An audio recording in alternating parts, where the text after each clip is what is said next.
Hi, everyone. Judge Andrew Napolitano here with Judging Freedom. Today is Tuesday, July 19, 2022. It's about 2 o'clock in the afternoon here on the East Coast of the United States.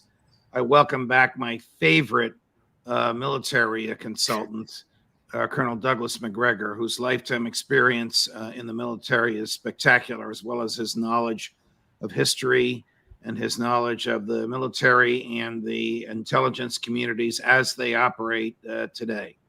Those of you who have seen Colonel Macgregor know that he's a warrior for peace, not a warrior for war. Colonel, it's always a pleasure, sir. Welcome back to Judging Freedom. Sure. Thanks a lot, Judge. You published a fascinating article last week in the American Conservative, which I commend to every lover of freedom to read, particularly the fans of Judging Freedom, called Worshipping Dead Horses. Can you tell us what it's about? It's not really about horses, but it's about worshiping things that are gone. Right. Well, the principal dead horse at the top of the menu is NATO, which continues to be treated as this sacrosanct holy relic. And frankly speaking, internally, it's in complete disarray. It's falling apart. And Americans, I think, sense it, and it's falling apart for all the obvious reasons. You've got economic problems in Europe compounded by all the sanctions imposed on Russia. And while our sanctions have no doubt had some impact, let's be frank, the blowback from the sanctions we've imposed on our European allies has been horrific. And now the Russians have simply announced that they will stop exporting any oil or gas to Germany until further notice. I think that's going to hit a lot of other Europeans. There are problems inside NATO. The Italians were trying to help the Germans with oil and gas, and they too are in a difficult position. And as a result, Draghi has been under severe criticism and is probably going to be forced out. Macron is always been on thin ice, and I think more so now than ever. The problem is that the European peoples are suffering. They're overwhelmed with the immigration problem.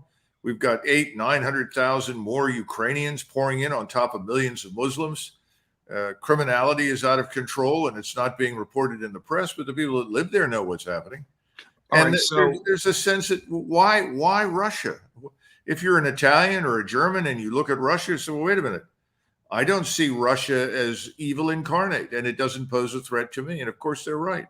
So what does President Biden and what do the internationalists around him, Tony Blinken, Secretary of State, and his colleagues in the foreign ministries in Europe, what do they really want NATO to do? I mean, do they want to see NATO troops on the ground in Ukraine, or God forbid, in Poland or Estonia, fighting Russian troops because they see this as a means to either degrade the Russian military or get rid of Putin once and for all?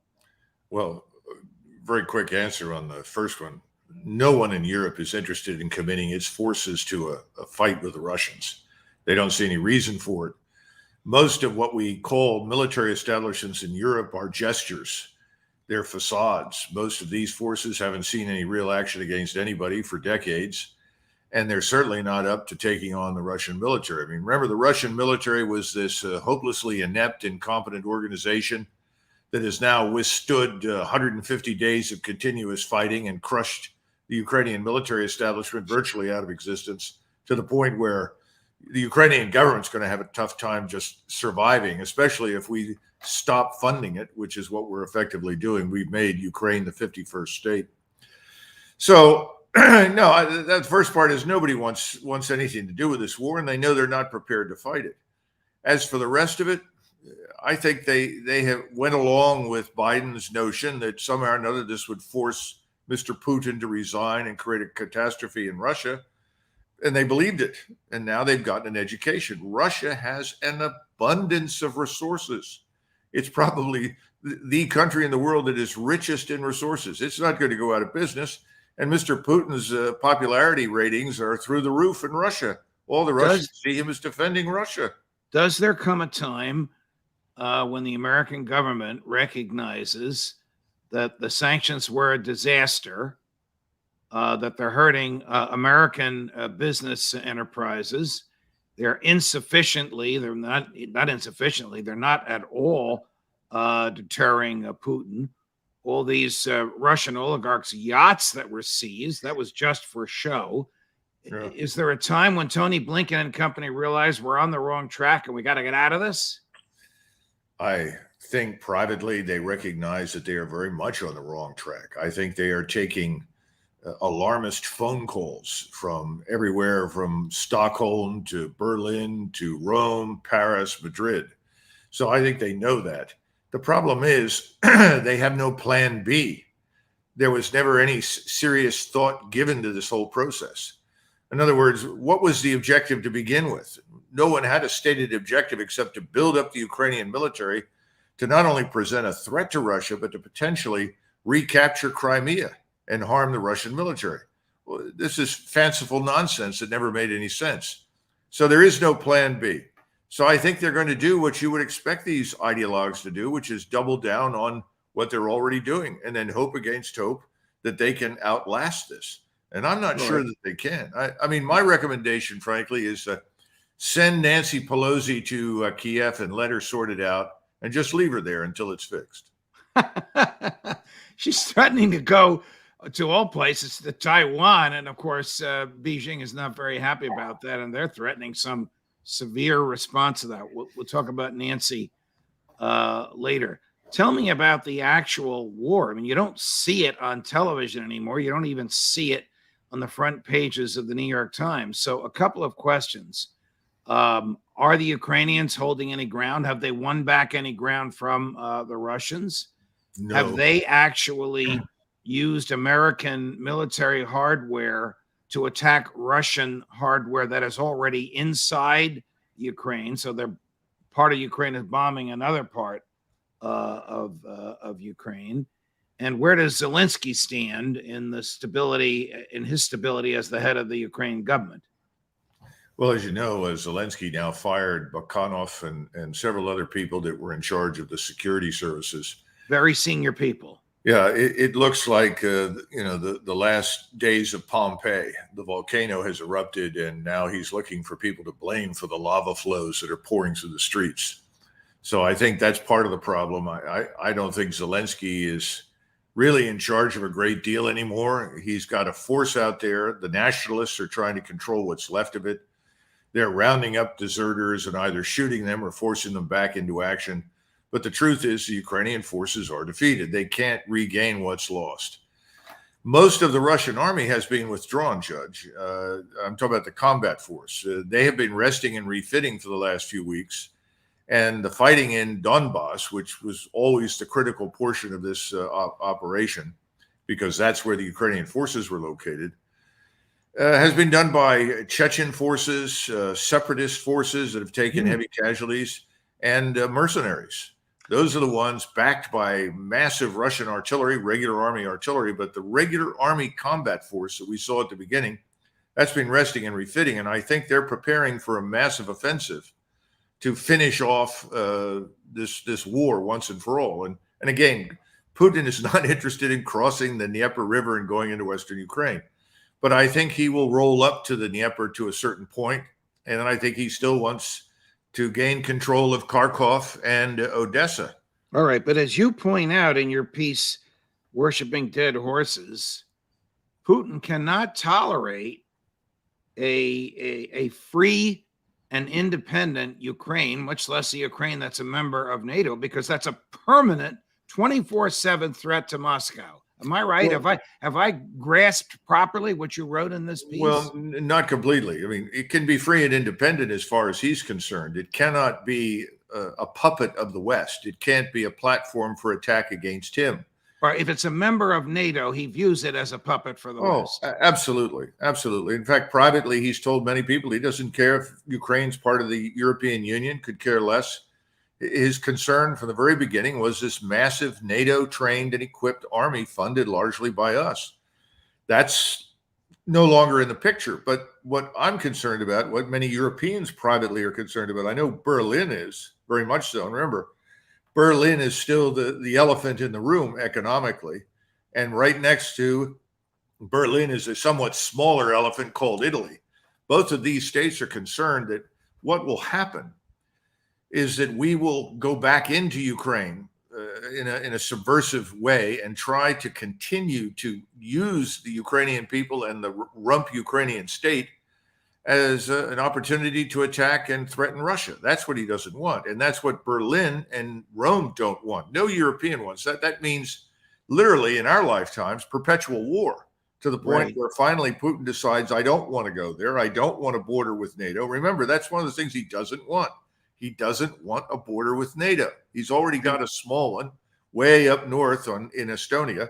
He doesn't want it. So if he can't live with the situation because we make it impossible, well, then, you're forcing his hand again. I think it's time for this to end, and I think the Russians are going to try to do that over the next 30 days. What are U.S. intelligence, senior members of the intelligence community advising the president? If you know, are they telling him what they think he wants to hear, or are they telling him what you've just described, that this is a lost cause, it's over with, you better get the hell out and get out now? Judge, the thing for all of your viewers to keep in mind is that presidents always get the intelligence they want. Even if it's not truthful. Yes, yeah, absolutely. Because we've lost our sense of proportionality. If you think that you are invulnerable, invincible, and more powerful than everyone else, then you think you can afford to ignore things like the truth when it suits you. This has gotten us into a lot of trouble now, I think, with Russia, because Russia is not Iraq. Russia is not Afghanistan. It's not Libya. And, we're talking now, I listened to the former Secretary of State Pompeo essentially describe the apocalypse, the unification of Russia, China, and Tehran into one iron alliance that we should then set out to crush. I mean, this is the sort of madness that is rampant in Washington, and it presupposes that we are more than we are. In other words, we are not the nation, Judge, as you know, that we were in 1991. Right. 30 years ago, we were a very different country than the country today. And there doesn't seem to be any willingness to admit that and figure out that we've got serious problems here that need our attention. By the way, that's true for Western Europe. One of the problems that you point out in your piece, Worshipping Dead Horses, you sort of pivot from explaining the uselessness and weakness of NATO into serious problems with the American military, which have been visited upon it by the attitude of current leadership, the Biden administration, with respect to promoting people on the basis of race and gender who are not the most qualified, and establishing the sort of woke atmosphere in the military that people like you and I and people watching us today laugh at when we see happening on college campuses. Now you're telling me and telling your readers that this is happening in the U.S. military. Have they considered the long-term effect of this nonsense? Yes. Unfortunately, I think they have, and I don't think they understand just how debilitating it is. On the one hand, you have a president who is more warlike, frankly, more aggressive, more bellicose than any president I can remember in my lifetime when he talks about Russia. Not China, but Russia. Right. It's unbelievable. George W. was bellicose, but not with respect to Russia. Never. Absolutely not. And the key thing here is that while we have all this bellicosity on one side, we're systematically devastating the armed forces on the other side. Tell us how the armed forces are being systematically devastated. Well, the imagine American armed forces. Imagine you have a group of soldiers, sailors, airmen, and Marines. Doesn't matter, but I would think certainly soldiers and Marines. And you announce that the commander has been removed, and you have a new commander. Your new commander is Tiny Tim, with a ukulele, in the flowered shirt and the long hair. This is crazy. He has kind of a uniform on, but this is crazy, Colonel. Yeah, but that's essentially what you've got. And says, look. Tiny Tim is one of the finest people we've ever met. And by the way, he's transgender, but you've got to take showers with him because he deserves the opportunity to take showers with you, even though he's transgender. And he may not wear a skirt all the time, but he's wearing one today. You have to tolerate all of this. This is important, and this is what makes us free. This is what we're talking about with diversity. And then the other thing is, I'm sorry, you're not a woman, you're not black, you're something else. You may be white, you may be Asian, Northeast Asian. We're not interested in you. We don't care how well you have performed. We don't care how many years you've served. We don't care about your performance under fire in combat. We're interested in Sheila over here and moving her forward because we want a new force that is radically different from the one you're in. All right. When the government, and I realize there's some metaphors and exaggerations in there, but it's largely a summary of what's been happening. When the government does that, does it think in the long term, we don't use a draft anymore. We really need volunteers. We need thousands of volunteers every year. And our base for volunteers are young, virile men who really don't care about woke and don't want wokeness imposed on them, whether the young men are white or black or Hispanic or brown or whatever they may be. My point is, does the Biden administration leadership in the Pentagon recognize that imposing wokeness on the military will have a catastrophic effect on recruiting in the long term? I think they've already seen it. We're already confronting this catastrophic impact on recruiting. We can't recruit the people that we want. And their attitude is, it doesn't make any difference. We'll just drop the standards. We'll start recruiting people that we normally never take into the armed forces, people that are far below the desired IQ levels, people that have criminal records, people that may have serious problems, drug problems or something else. This is already happening. So again, I think they view it as none of these things matter anymore. We live in the era of push-button warfare. Fire a missile.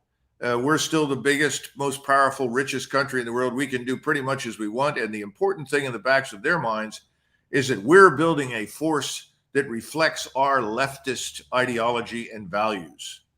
And we're replacing the values that were historically motivating inside the armed forces with our new values.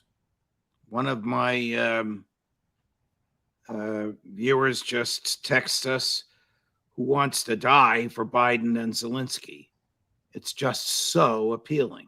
I mean, no American wants to do that. Does Tony Blinken? Does Lloyd Austin, the Secretary of State and the Secretary of Defense, do they think American troops want to die either for wokeness or for Zelensky? Lloyd Austin is a mystery to me. I've never met the man. And looking back on the years that he served, he certainly was an enormously, let's put it this way, he benefited enormously from the system that we have in place, right. Affirmative action and other things. And yet he's turned on the institution and seems to be turning on the American people in the country with incredible hatred and distaste. It's hard for me to fathom and imagine. It's even more difficult for me to look at senior officers who stand around and act as though this is perfectly normal. And when you say, what the hell are you doing? Their answer is, well, I've got orders. Wow. Orders to do what? Destroy the force? Right. Ruin morale, destroy cohesion, destroy discipline. We don't even have the authority today in the chain of command that we did 10 years ago or 20 years ago or 30 years ago to take action when it's required. What is the level of wokeness? It's hard for me to ask this with a straight face in the Russian army. Yeah, that's a great question. The last time I looked at a recruiting video, I'd say about zero. Everybody there understands the Russian army exists to kill enemies of the Russian state. And all the soldiers, sailors, airmen, and Marines understand that's their number one task. We go to where we're ordered and we defend the country and we kill the enemies of the state. All right. We're now at the end of July. Where will we be by Labor Day in the war in Ukraine? I'd be still sending billions of dollars in cash and material there, or recognizing the folly of what we've done? I'm glad you brought that up because most Americans don't understand, Judge. If you look at this $40 billion package that we passed back in May, almost universally. Right. Only about half of that is for military assistance. It's still 20 billion, but it's enormous. What's the other half? Well, the other half is it's unclear. It goes into aid and assistance that we would term nation building, support the Ukrainian state, humanitarian assistance, medical support, and so forth for the war. But most of the money for military equipment and military assistance really doesn't leave the United States. And this is what most people don't understand. When we say we're going to give the Ukrainians, for discussion purposes, let's just say 100 artillery pieces, we turn to the Department of Defense and say, send 100 artillery pieces to Ukraine. And they say, yes, sir. Then we send money over to the Pentagon to pay for the 100 artillery systems that we've taken and shipped. They then take that amount of money, whatever it is, for those artillery systems, and they turn and give it to the defense industries and say, give us replacements. Right. So it's kind of a circular system, because at the same time, remember, when all this money moves from Capitol Hill to DOD to the military industrial complex that we know as the defense industries, that money also involves donations for people on the Hill. That money involves making constituents happy, providing them with employment and jobs and so forth. Which might explain why the Congress voted actually to give more money than Uncle Joe asked them for, because they're all looking for their next contribution. The late, great Justice Scalia used to say, it doesn't matter why members of Congress say they voted for anything. They only vote for anything for one reason, and one reason only: to get reelected. Yeah, and that involves a lot of money. The equipment that's on its way there, or that's there, this is not brand new, just built in North Carolina stuff, is it? Is this stuff that's been surplus, sitting in Warsaw or in a warehouse somewhere outside of Warsaw? It's a mix. You know, some old things have been sent, but a lot of this is relatively new equipment. Remember, we're also depleting our ammunition stocks. So you've got to replace those ammunition stocks. When you talk about missiles, we've been saying the Russians are going to run out of missiles. Miracle of miracles, they've never run out. But that's because, for instance, if you shoot at an incoming ballistic missile, you have a Patriot missile battery, you're shooting 2 missiles for every one that is shot at you. Right. Well, that implies an enormous surplus of missiles on hand in peacetime. Well, we don't have that. In fact, we need a much larger surplus of those weapon systems. General, so the bottom line is no. And then the other thing to keep in mind, Judge, and I'm glad you mentioned this, we have been trying to get control of where both money and equipment is going in Ukraine, and the Ukrainians have not been helping us. And what we continue to hear about is enormous graft and corruption. Yeah. And the Russians, of course, are not stupid. They know what happens in eastern Ukraine. They know the country. They've been together for hundreds of years.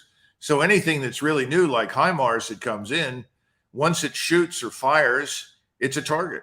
We know we've already lost 2 or 3 HIMARS systems very, very quickly. We lost the Caesar artillery systems that the French provided. But then we're also hearing that the Ukrainian forces themselves, elements of it, are selling some of our equipment to the Russians. Oh, boy. Colonel, has the American government, has the Biden administration jeopardized the national security of the United States by its profligate distribution of military assets from our own arsenals? Yes, I think they have, perhaps not on the scale that many people think, because right now I don't see any evidence that anyone wants to attack us militarily per se. But whenever you run down your stocks of equipment and ammunition, you're vulnerable. I mean, you know, everyone who's watched the various movies about the Battle of Midway all understand that everything revolved around how many aircraft do you have, how much ammunition do you have, when is it uploaded, when is it used, and how do you replenish it? Well, that's warfare.